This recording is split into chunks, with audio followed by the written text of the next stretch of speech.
لا إله إلا الله محمد رسول الله عليه صلاة الله وآله والأحب.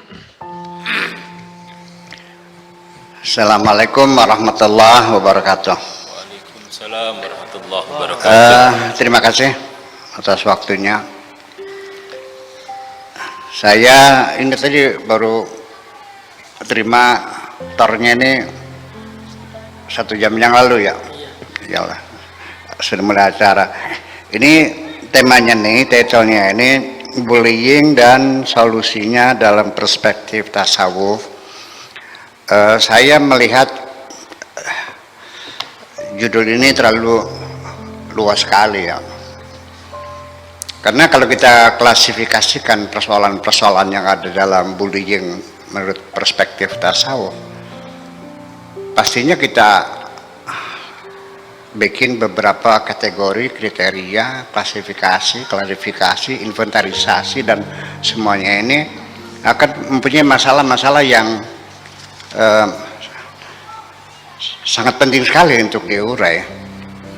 Terutama istilah bully sendiri itu sebenarnya kan baru muncul sekarang, sejak baru ada medsos. Saya menduga bully itu sarananya adalah medsos, gitu. Dalam pikiran saya sebelum pemaparan Ustadz Dawud tadi.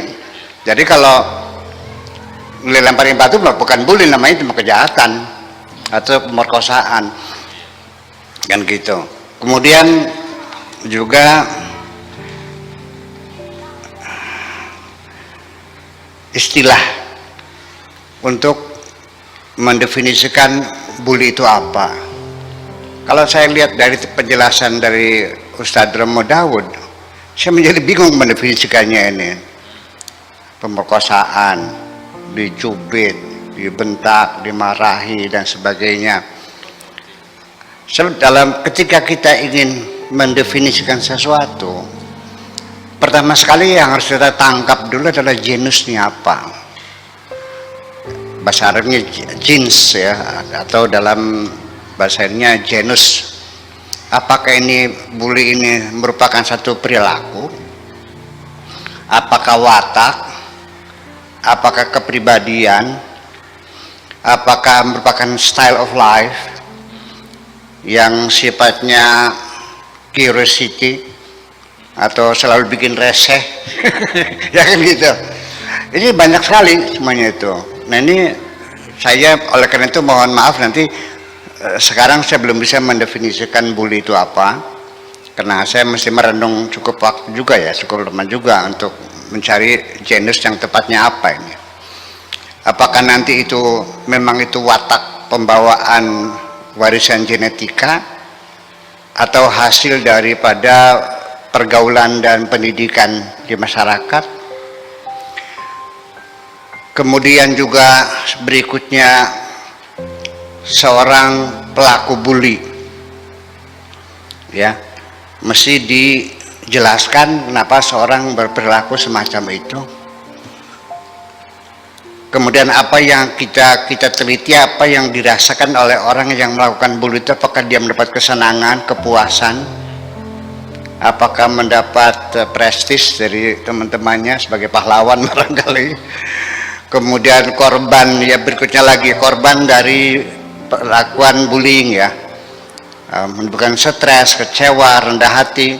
Tapi tadi Ustadz Ustadz Yusuf tadi malah justru semakin semangat. Ya itu kan berarti berbeda-beda watak orang macam. Ada yang dibully malah menghancurkan semangatnya, dibully malah semakin bangkit lagi, semakin besar tantangan, semakin kencang lagi bangkitnya, kan semakin tantangan semakin. Nah, itu kan persoalan-persoalan harus diinventarisir semuanya. Itu tidak bisa dibicarakan dalam waktu yang sesingkat ini. Kemudian juga nanti penyembuhan, pengendalian ya, penyembuhan, pengobatan atau rehabilitasi terhadap korban itu seperti apa.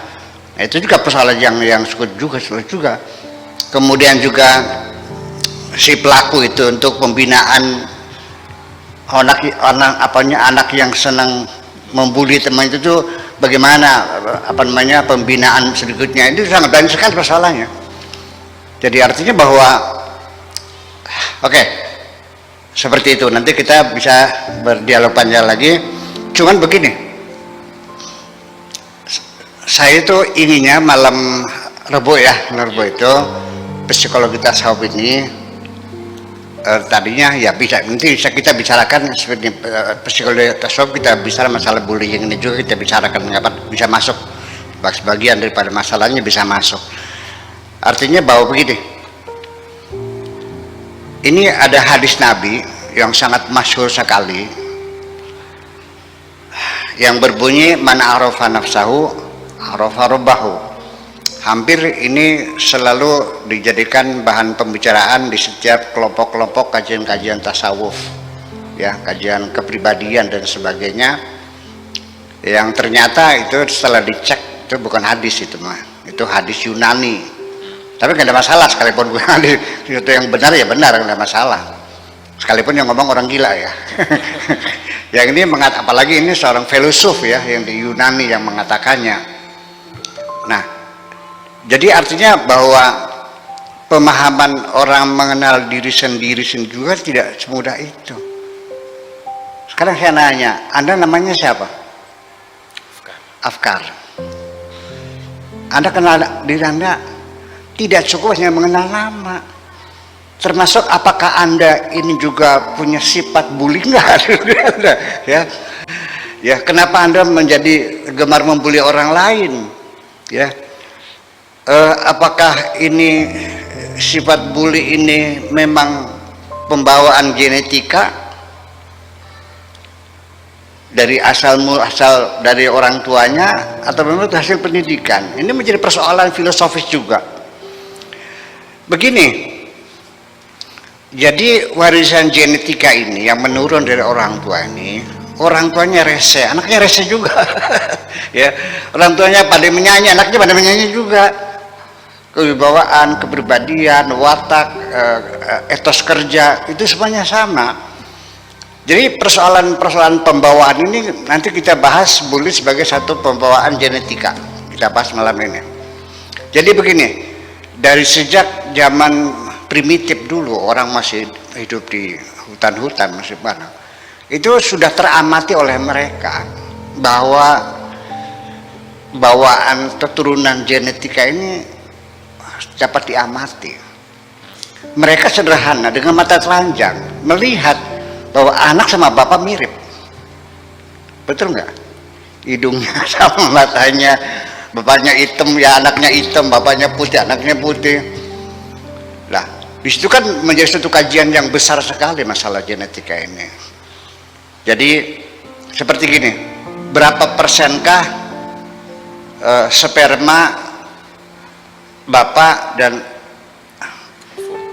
apa namanya ovum perempuan ketika bertemu, ada berapa jursumat ataupun apa namanya itu bakteri-bakteri ya yang terbawa oleh bapak oleh ibu bercampur, berapa persen pengaruhnya, apakah dominan dari bapak, padum dari ibu, sampai dikaji juga nanti kita bahas. Ya, ini singkat saja dulu. Ibunya jangkung, bapaknya jangkung. Apa artinya jangkung? Kemungkinan besar jangkung. Tapi kalau bapaknya jangkung, ibunya pendek, 50-50, misalnya pendek. Mungkin nggak bapak jangkung, ibu jangkung, anaknya pendek? Bisa terjadi, ada distorsi, ada gen yang melompat. Ini kajian genetika nanti bisa kita bahas supaya kita bisa memahami diri sendiri. Nah, memahami genetika Anda juga belum paham kan? Jadi tidak salah barang siapa mengenal dirinya pasti mengenal Tuhan. Ya, artinya tidak sebatas saya mengenal nama. Oke, secara sosiologis saja. Orang belum mengenali dirinya, baru bisa ngaji sedikit saja, baru 2 ayat sama 2 hadis, bolak-balik aja itu aja. Cuman dia karena pinter bicara sampai akhirnya dia jadi seorang murid ke Sohor, ya, sering diundang ceramah, sudah merasa dirinya sebagai ulama khawas. Ya, masuk undangan duduk di kursi depan, jadi usir ke rumahnya, ya suruh di belakang. Ini bentuk tamu terhormat, berarti dia sendiri tidak tahu posisi di masyarakatnya apa. Jadi pengenalan diri itu bukan hanya dari nama, tapi juga watak, kebiasaan, kemampuan, penyakit, masuk penyakitnya juga. Iya, yang bukannya ada kanker nurun, darah tinggi nurun, kolesterol nurun, diabetes sama menurun, seperti itu. Kecerdasan, umpamanya istri saya hidungnya mancung, sayanya agak mancung dah ya, kok anaknya pesek nih. Katanya kalau ibunya jangkung, anaknya jangkung. Kalau ibunya mancung, bapaknya mancung, anaknya Mancung. ya kan terjadi. Kalau yang satu mancung pesek bisa mancung, kedua mancung bisa pesek juga. Oh, berarti dari neneknya dulu, kan begitu, dari kakeknya yang dulu. Jadi ini semuanya bahwa DNA itu sendiri, deoksiribonukleik asid ini bisa menelusuri sampai 400 turunan.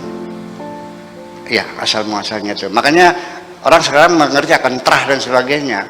Jadi nanti ini kita menangani kasus korban dari bullying ini ada dua macam. Ada memang itu memang karena pengaruh pendidikan dan pergaulan, ada kalanya memang pembawaan genetika semacam itu.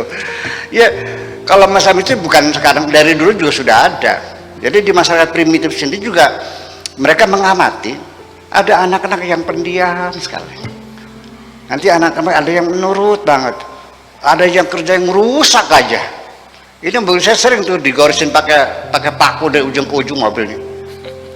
Apa yang mereka dapatkan? Hanya melampiaskan kegemaran aja kok. Syarat, ya kan ngecatnya kan 2 juta. Pakai paku tadi. Nah itu. Kemudian list juga hilang gitu. Itu yang semacam itu. Nah, nanti ada teori tentang apa namanya broken window criminal theory. Nanti bisa kita bahas juga. Justru kajian tertentu mengapa kriminalitas itu begitu tinggi di perumahan-perumahan yang kumuh. Saya kira mungkin itu saja.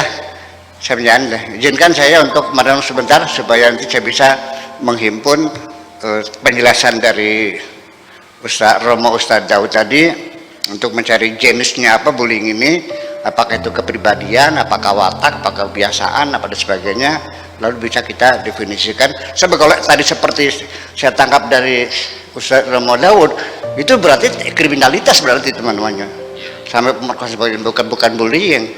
Jadi artinya mendefinisikan itu kira-kira yang tidak sama jangan masuk, tapi yang sama harus masuk. Itulah dua kaidah daripada terminologi. Nanti secara SOP-nya yang harus kita taati semuanya supaya definisi itu bisa diterima oleh banyak orang. Makasih, gitu aja. Terima kasih. Assalamualaikum warahmatullahi wabarakatuh. Waalaikumsalam.